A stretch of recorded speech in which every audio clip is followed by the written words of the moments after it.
भारतीय दारुल हुकूमत नई दिल्ली में लाल किला मेट्रो स्टेशन के करीब कार में धमाके से आग लग गई। 9 अफराद हलाक और 24 जख्मी हुए हैं। मुतादिद गाड़ियां शोलों की नज़र हुई हैं। धमाका सिलेंडर ब्लास्ट से हुआ या दहशतगर्दी का वाकया है, भारतीय पुलिस फौरी तौर पर किसी नतीजे पर नहीं पहुंच सकी। लाल किला धमाका दहशतगर्दी साबित होने से पहले ही भारतीय मीडिया का घिनौना किरदार बेनकाब हो गया।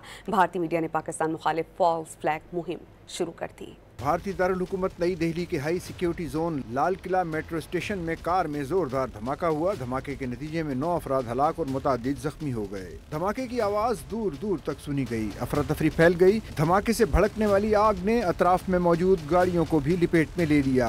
आग के शोले बुलंद हो गए। इमदादी टीमें जाए वकुआ पर पहुँच गयी। पुलिस ने इलाके को घेरे में ले लिया। जख्मियों और लाशों को अस्पताल मुंतकिल किया गया। धमाके के बाद दिल्ली में सिक्योरिटी के हवाले से हाई अलर्ट जारी कर दिया गया। लाल किला धमाके के बाद भारतीय पुलिस का पहला मौकिफ सिलेंडर धमाके का था, लेकिन मीडिया ने फौरन पाकिस्तान मुखालिफ फॉल्स फ्लैग मुहिम चला दी। चंद घंटे बाद पूरा बयानिया बदलकर पाकिस्तान पर इल्जामात की बौछार कर दी गई। भारतीय टीवी चैनल्स ने नाजरीन को गुमराह करने के लिए जाली प्रोपेगेंडा शुरू कर दिया। इससे पहले भारतीय मीडिया पीर की सुबह से ही पाकिस्तान के खिलाफ झूठे प्रोपेगेंडे में मसरूफ था। भारतीय मीडिया की इखलाकी पस्ती खुलकर सामने आ गई। उत्तर प्रदेश और हैदराबाद दक्कन के मकामी दहशतगर्दों को पाकिस्तान से जोड़ने की नाकाम कोशिश की गई। जरा के मुताबिक इब्तिदाई तहकीकात में साबित हो गया कि गिरफ्तार दहशतगर्द भारत के अपने शहरी हैं।